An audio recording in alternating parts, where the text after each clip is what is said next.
Another thing that must be realized when comparing homeschooling to home education is the fact that when a program is prescribed, children have to be ready when the program says they should be. This makes no sense when considering the uniqueness of each child.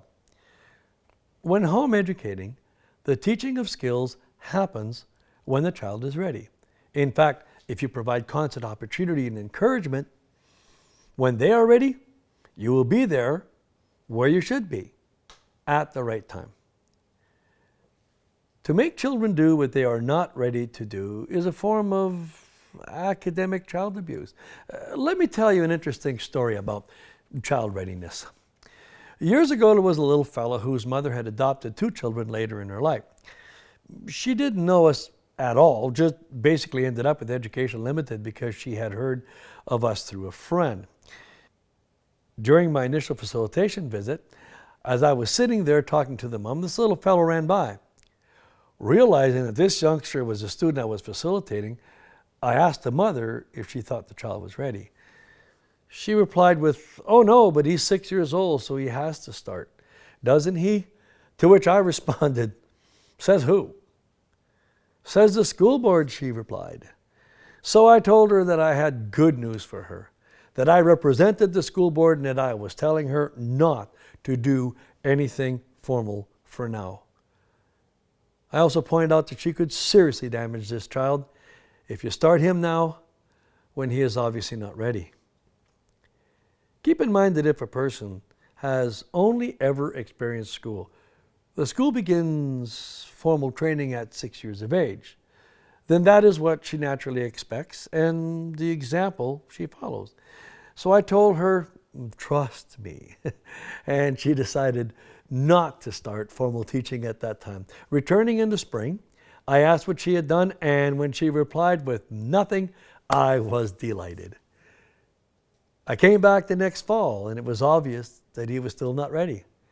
By then, Mom had a bit more confidence with waiting. Returning the following spring, no formal work had been done. This is not to say that the child had not learned anything in the past 2 years, but that no formal teaching had occurred. The next fall also found that the child was not yet ready for anything formal. When I visited the following spring, I noticed something completely unexpected with this nearly 10-year-old boy. There he was, laying on a sofa, reading a book. And not just any book, nope, but J.R.R. Tolkien's Lord of the Rings. In light of the fact that Mom had warned me beforehand that she hadn't done any schoolwork of any kind that year, I asked for an explanation. The mother said it was the most amazing thing. He came up to me and said, "Mom, what's that word?" And when I asked if he wanted to learn how to read, he replied, "Yeah."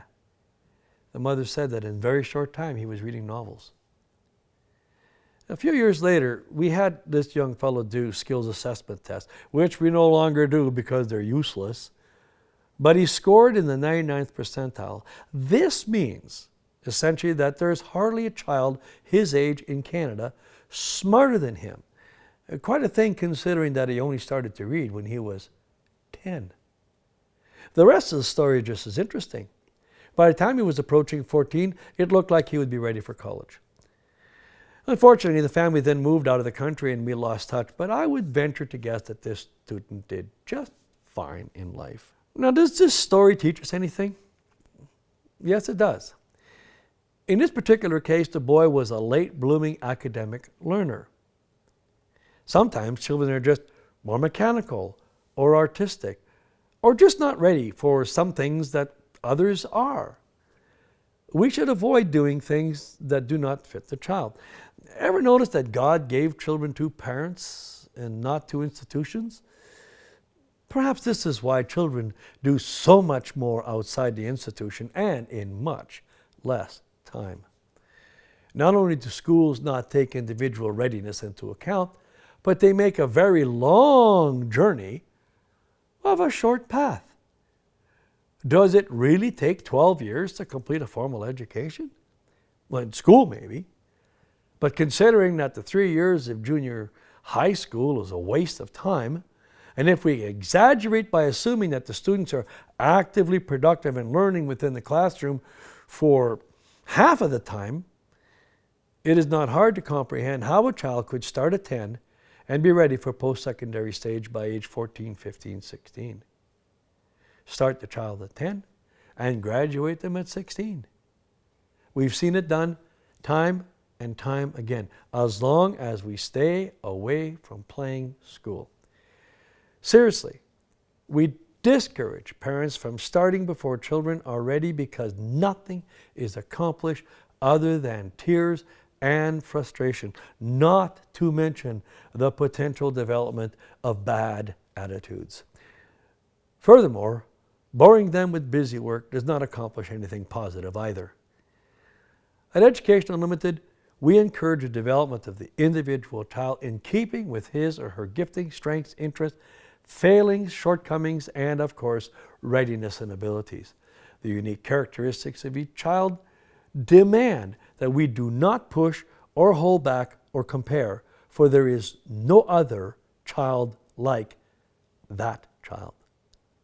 We enable, equip, and encourage parents to have faith in God and to work with Him at the right time and in the right way to develop what is rather than what isn't that child.